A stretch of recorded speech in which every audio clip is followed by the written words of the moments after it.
Okay, this is our destination of our hike today. We're hiking up a canyon to see another spring. We're up under the Mogollon Rim. This is a beautiful canyon. The leaves haven't started quite coming out yet. There's a few leaves that have started to bud, but join us as we explore and discover this beautiful hidden gem up under the Mogollon Rim. We're in Payson, and so, like always, we need to figure out which direction to go when we get to McDonald's.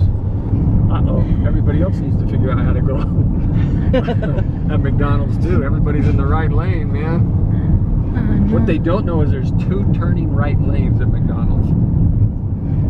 We know that. So we're approaching the famous landmark, and we are going to turn right. As you can see in the distance, that's the rim. Everybody calls it the Mogollon Rim. It's actually the edge of the Colorado Plateau. But that's McDonald's.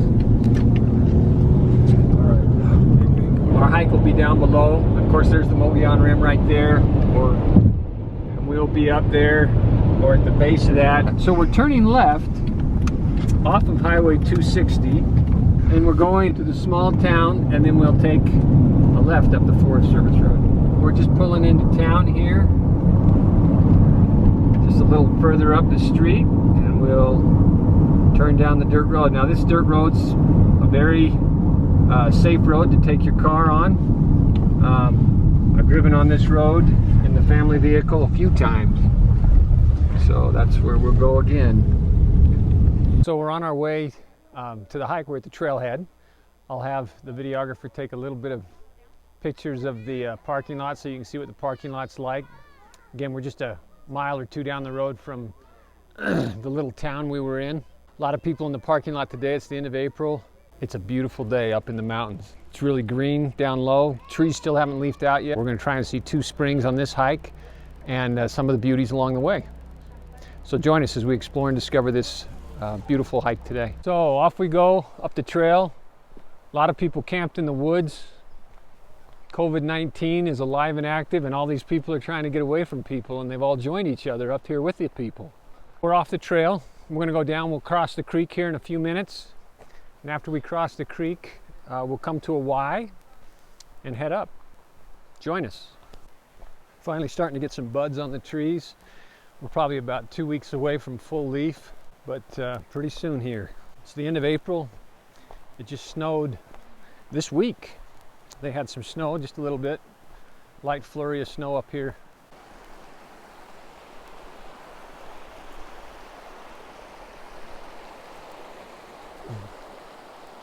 Now this is a beautiful creek. First time I ever saw this creek, I was camped here with some boys. We were hiking the Highline Trail. My son had his fishing pole, dropped his line in, caught a nice German brown. We cooked it up for dinner that night on that backpacking trip. It was a great little trip.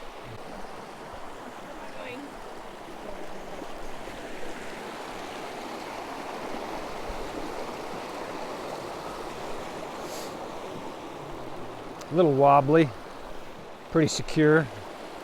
Help everybody across.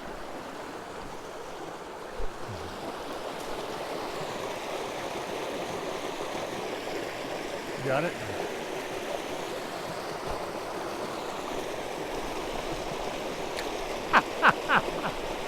You all right, Liv? You're fine. So this is remnants of the old Rodeo Chedeschi fire that swept through here, I don't know, 15, 20 years ago. As you can see though, some of the younger pines are coming in pretty strong. Kind of nice to see those coming up through the old burn. But all of the rim is still covered in pines. So as we're hiking along, there's a couple of nice shots along the side of the creek. Most of the time we're away from the creek, but it's kind of nice to get 1 or 2 shots when you're right up against the creek. It's really pretty up here. A lot of people down at the parking lot fishing, and we're hiking, having a great time. There's some deadfall on the trail, and if you're a young kid, you'll probably walk the deadfall instead of the trail. I know this is where my grandkids would be, so I'm practicing just for my grandkids. We're at the fork. This is a familiar fork. We've been on the first half of this hike, or the first portion of this hike before. Last time we took a right, went up to a beautiful seep, number of springs that work into a spring. This time we're going to go left. And as we go left, there's actually a couple of springs along this path. So I've never been on this fork of the trail before. So we're going to do a little exploring and discovering a couple of springs on this path. So this stream flows out of the spring just up the canyon here. This is a side spring. It's a beautiful hike. You got to take it sometime. The spring comes down and flows into the main creek. Now, one of the two springs that's on the main creek is supposed to be just upstream of the confluence of this creek and the main creek. So we're going to hop the trail and do a little exploring and discovering. See if we can find the first spring. As I mentioned earlier, my son and I went on a backpacking trip here, 10, 12 years ago, and we spent the first night of a 2-day backpacking trip next to this creek. Went to bed that night. It was a gorgeous evening. It was the same time of year. It was the beginning of April.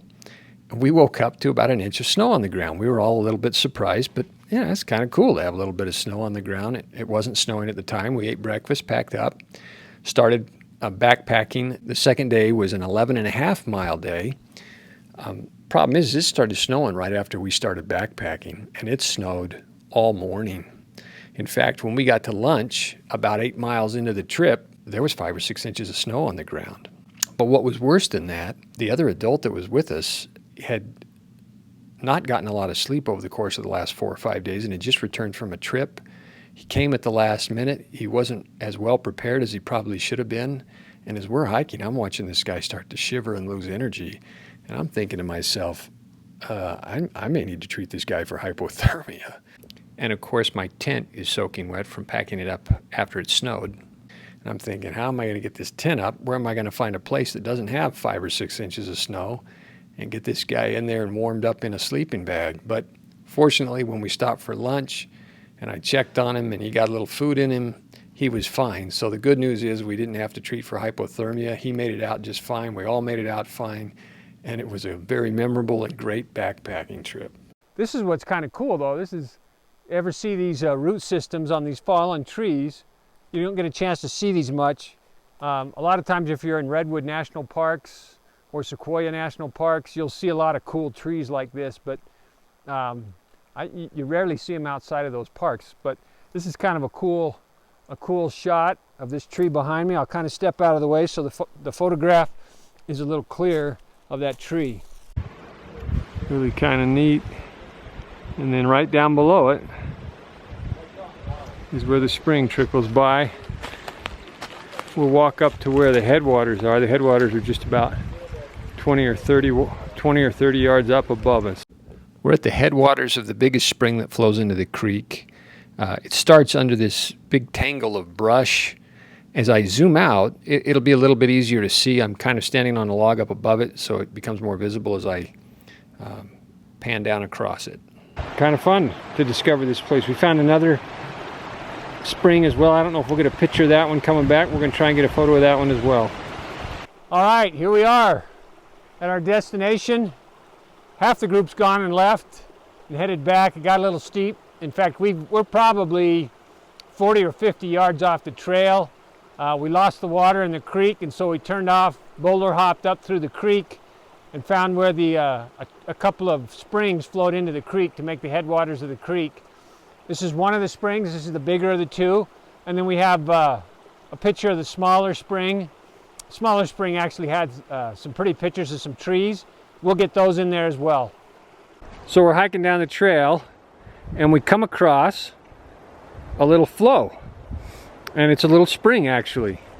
And it's not marked on the map, although there is a spring marked on the opposite side. I wonder if it's just marked the wrong place. But you can see there's kind of a bigger pool of the spring. But really, this whole face of this hill is just a giant seep. If you walked across there, you'd be in mud the whole way. It's just a big seep coming out of the side of the mountain right there. So here's this giant seep just kind of coming out of the side of this hill right here.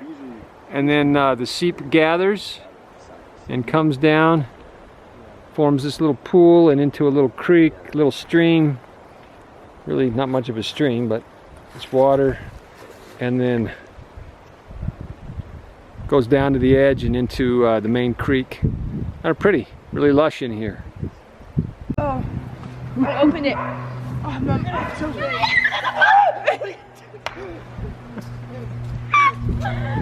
Smell it. It smells good. Smell it. Yeah, it smells kind of weird. Like vanilla.